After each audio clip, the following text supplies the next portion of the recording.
Transcending history and the world, a tale of souls and swords eternally retold. Soul Edge, a legendary sword and devourer of souls. Buried in the darkest reaches of history, it was brought back to light in the 16th century. The notorious pirate Cervantes claimed the sword as his own, setting everything into motion. Soul Edge adapted itself to its new owner by splitting into two. Possessed by the evil weapons, Cervantes began a bloody reign of terror, slaying all those seeking the swords without prejudice. Cervantes was eventually undone. Under the protection of Hephaestus, the god of smithing, a female warrior named Sophitia was able to destroy one of the swords. Shards of the blade flew and lodged into her body, causing near mortal wounds. Seeing his chance, Cervantes raised his sword to deliver the final blow. Suddenly, there appeared a ninja known as Taki, who rescued the wounded warrior. Taki defeated Cervantes in a battle to the death before carrying the injured Sophitia away. However, one of Soul Edge's two blades still remained. Perhaps it was fate. The blade fell into the hands of Siegfried, whose mind was twisted and unwell.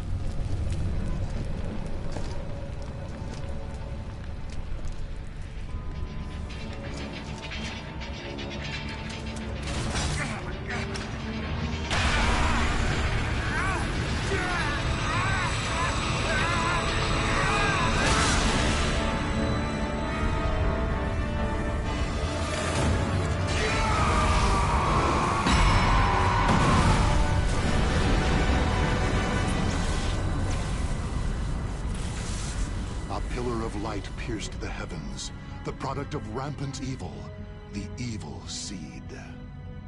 No one could have predicted it would become a catalyst for catastrophe across the world. Our story takes place in the 16th century.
Transcending history and the world, a tale of souls and swords eternally retold. Soul Edge, a legendary sword and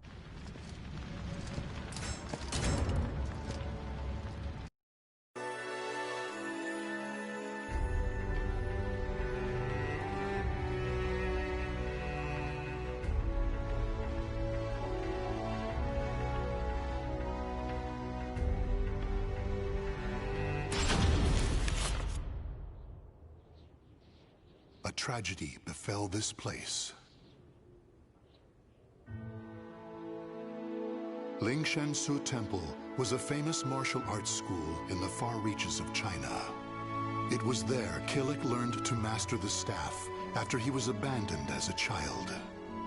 Killick ate and slept with the other students and began his training at a young age. Despite this, he established a family-like bond with just one other student, Shang Len, a young girl who was like an elder sister to him. Dedicated to the way of the sword, she looked after Killick as if they were siblings. So close was their bond that when one felt happy or sad, the other would feel the same. Together they studied and grew as warriors.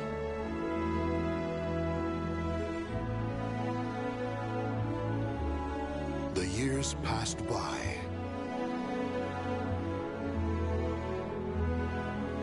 Killick's skill earned him a place as a teacher, an honorable position for one so young.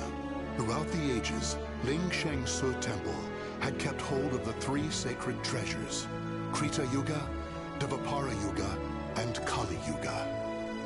Killick's years of arduous training earned him the title of rightful bearer of the staff, Kali Yuga. Likewise, Shang Len was also designated bearer of Dvapara Yuga, a sacred mirror.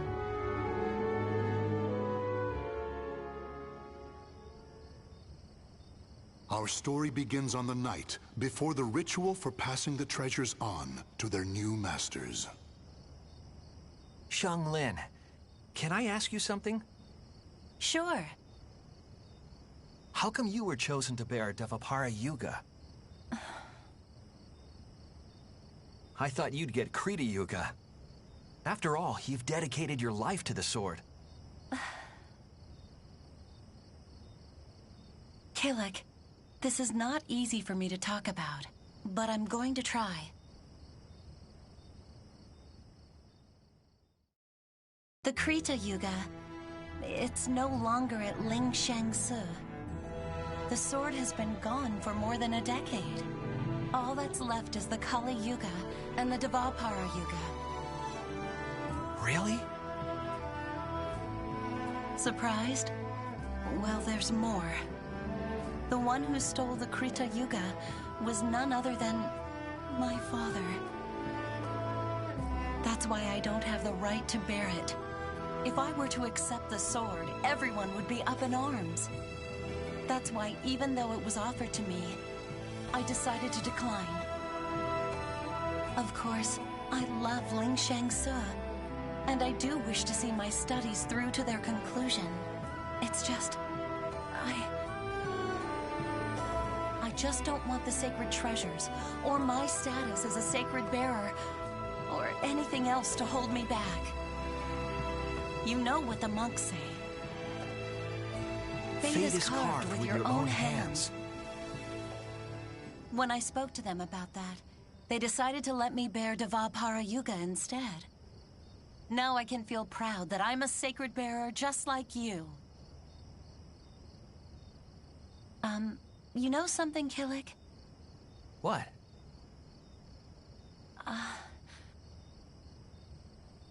It's okay. Never mind. I'm really looking forward to tomorrow. Me too. And so it was Killick and Shang Len were set to attend the official ritual for becoming sacred bearers. But the night before the ritual, a terrible calamity plunged everything into chaos. Drawn by the Kali Yuga in Killick's hand, the evil seed came to Lingshansu Temple. The monks, driven insane by the evil force, began slaying each other, turning the temple into hell on earth.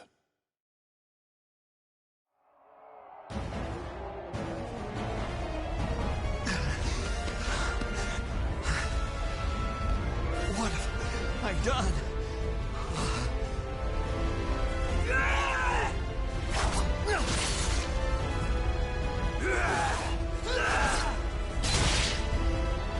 I don't understand.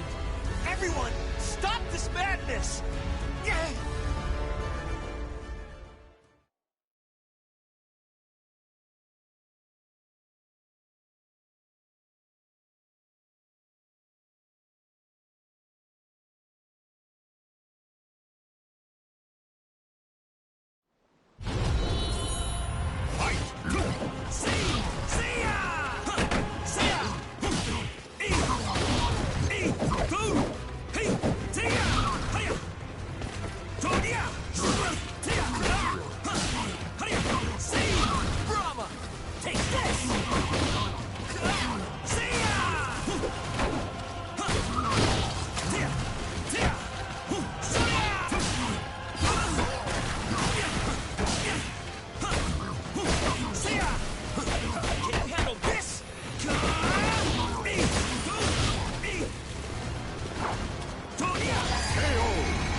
It's kill or be killed! Huh? Xianglin? Get a hold of yourself, Xianglin!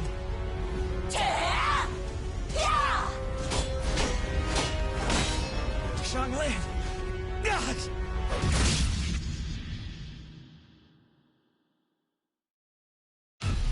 Xianglin? Ah!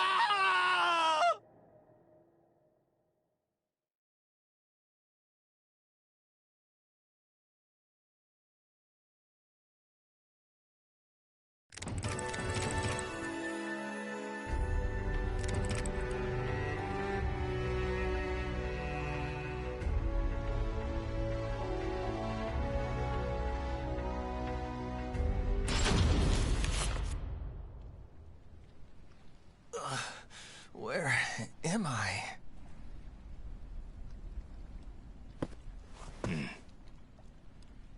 Did you save me? Who are you?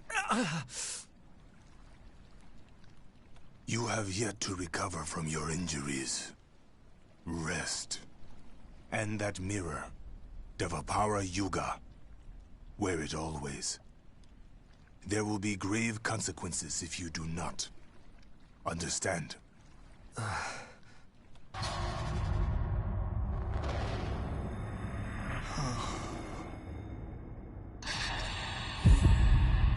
Xianglin.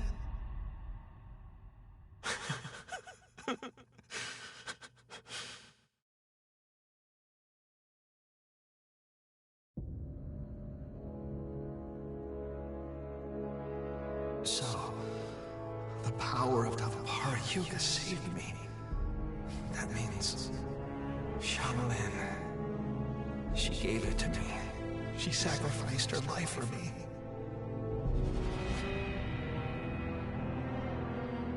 And then I, with my bare hands. Why?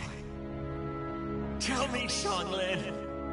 Why am I still alive?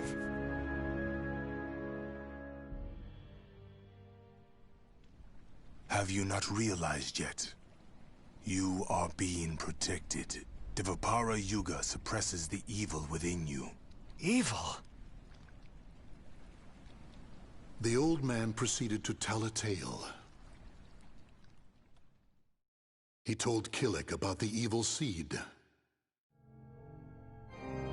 How Devapara Yuga had pulled Killik back from the brink of insanity. How Kali Yuga had the ability to absorb power, and how it was falling under an evil spell.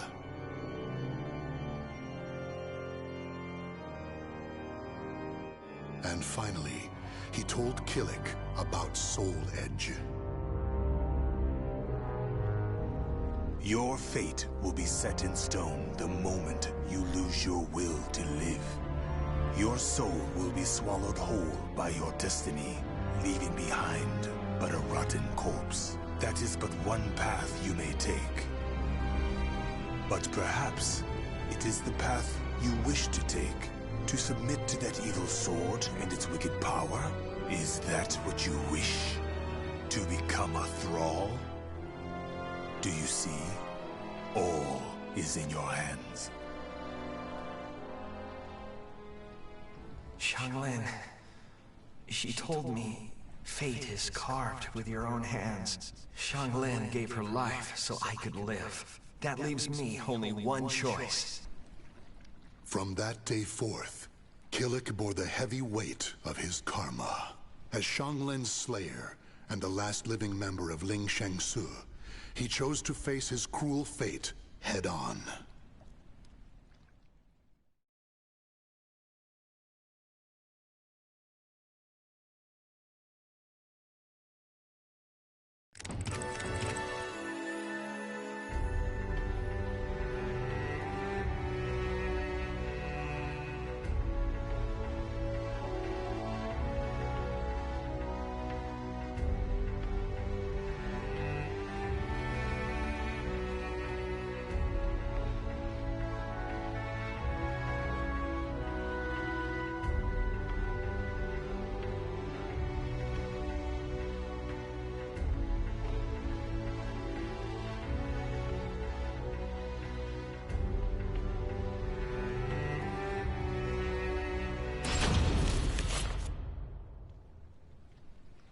If you continue upon this path, the evil within you will create a second soul edge out of Kali Yuga. The only reason you and Kali Yuga have yet to succumb is because of Devapara Yuga's power. However, all is not lost. You can learn to control the evil within. Yes, Master.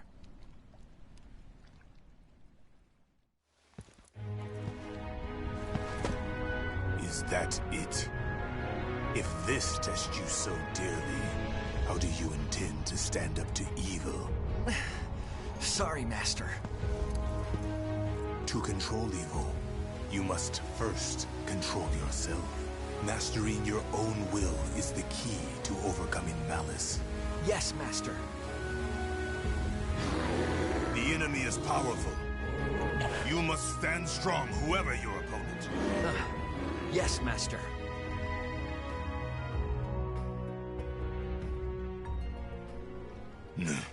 Kilik, your next opponent awaits. Who? Sometimes things reveal themselves when you fight. I understand, Master.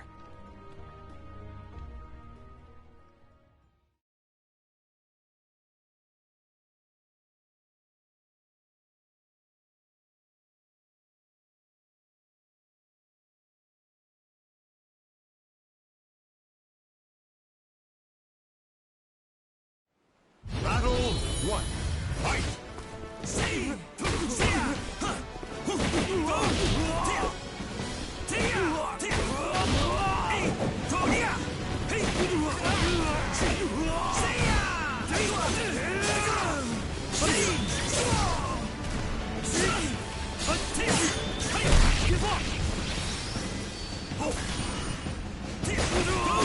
You're finished! You're finished!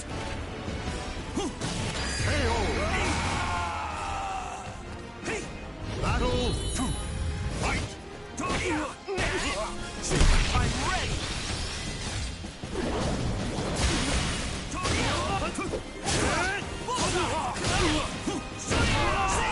You're finished! Ling Shang Subo! I strike! Now reserve! Om Vajra Dharma Kilik. Battle 3. Fight! Brahma!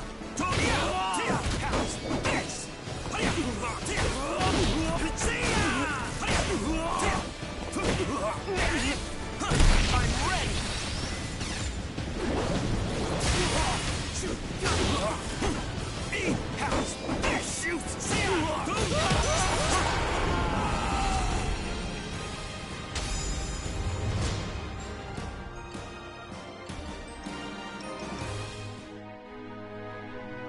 So, did you learn something? Yes. I believe I felt how delicate the balance is between myself and evil. I see. Then the time has almost come. Master? It is nothing. What are you doing? You have yet to finish your training for the day. Yes, Master.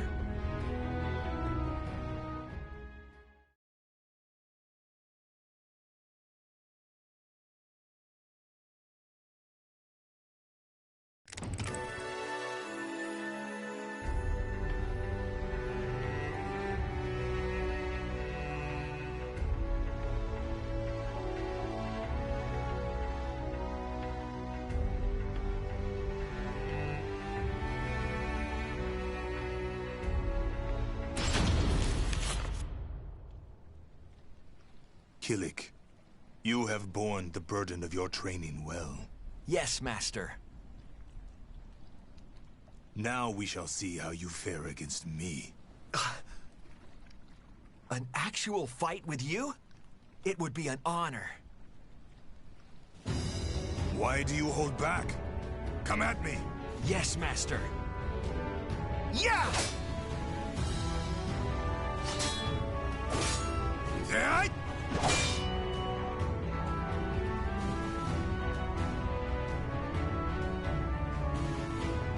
You have improved. I understand why you were chosen to bear Kali Yuga.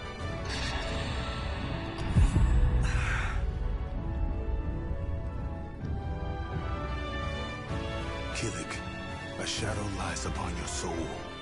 Take heed. If it envelops you completely, the evil within you will stir, and in time, tear at your soul until there is nothing left. You need to banish that shadow. I have shown you how to control evil. The rest is up to you. Yes, Master. Kilik, this will be your final test. You must seal away Soul Edge, the cause of all this madness, and cleanse yourself of evil. Yes, Master. Head west. Keep going to where the wielder of Soul Edge awaits in the heart of a great maelstrom. You must live on, as have I.